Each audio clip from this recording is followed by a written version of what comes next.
नमस्कार मु गायत्री आपण मानक गायत्रीज किचन को अनेक अनेक स्वागत। गरम भात हो कि पखाल भात सांगरे गरम गरम साग भजा खाया मजा ही अलग ही थाए। आज मु आपण मानक शेयर करी आम सबु ओडियांक प्रिय बेसर दिया कखारु डंक राई। ये देखु 4-5 खंड कखारु डंक नहीं अग अग डंक को ही नेबे। से पत्र आ डंक कौणिया थाए। सब पत्र को डंकरु बाहर करदेवे और पत्रर स्किन को एमती बाहर करदेवे। ये मु सब पत्रर स्किन को बाहर कर देइछि।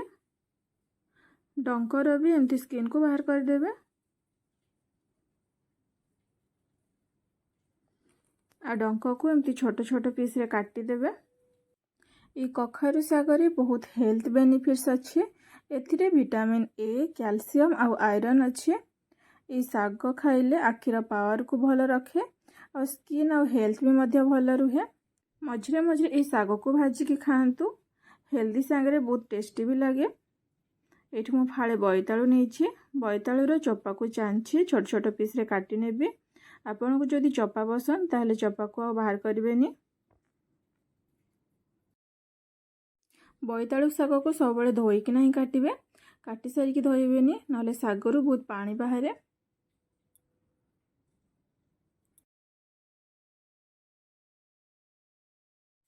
तो मुझे बोईतालु को एमती छोट छोट पीस रे काटी दउछि। आलू को भी एमती चोपा छड़ेकी एमती छोट छोट पीस रे काटी देबे। बोईतालु साग को एमती काटिकी रखीछि। बोईतालु डंक बोईतालु आउ आलू को भी काटिकी भल से धोईकी रखीछि। कढ़ई रे सरिष तेल दी गरम हेबा को रखीछि। तेल गरम हो गलानी। सेथिरे 5 फुटण दी फुटिया पे देबी। फुटण फुटला परे काटिकी रखिदेबा बोईतालु डंक बोईतालु आउ आलू को दे मीडियम फ्लेम रे 1 मिनिट भाजिबे। 1 मिनिट भाजी सारला परे सेथिरे स्वाद अनुसार लुण आ हळदी गुंड दे गोळेबे।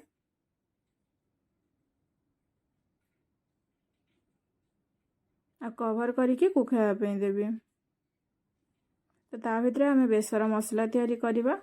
तो बेसर मसला पई मु एठी 1 चामच सरिष, हाफ चामच जीरा और 2टा सुखिला लंका नीचे ताको ग्राइंडर जार दे भल से बाटी नेबे। मसला बाटिया भितर बोईतालु डंक आ आलू अधा सिझी गलानी। सेथिरे बाटिके रखिथिबा बेसर मसला को देबी आ सब को भल से गोळेबी।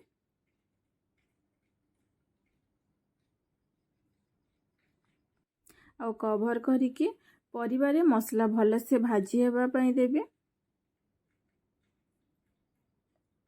बेसर मसला परिवारे भल से भाजी ही जाइछे। सेथिरे हाफ ग्लास पानी दे गोळेबी आ किछि समय फुटिया पई देबी।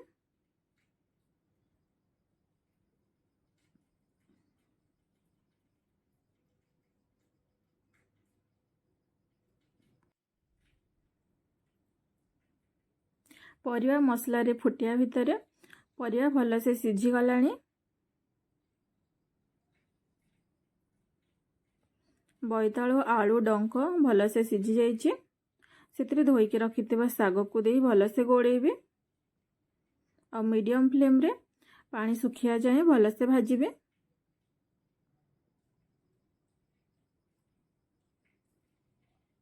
सागरे छुंक देवा पई तड़का पैन रे सरिष तेल दे गरम हेबा को रखीछे।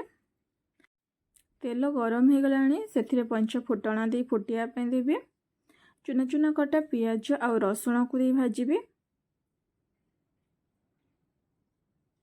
पियाज रसुण भाजी हो गलानी। सागरे छुंक को दे साग को भल से गोळेबे। बोईतालु सागरे ए छुंकर टेस्ट बहुत ही बढ़े दे थाए।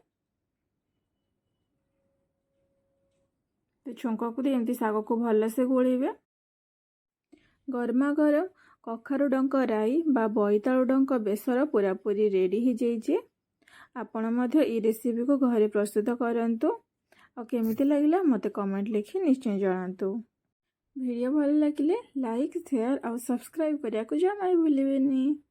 Thank you.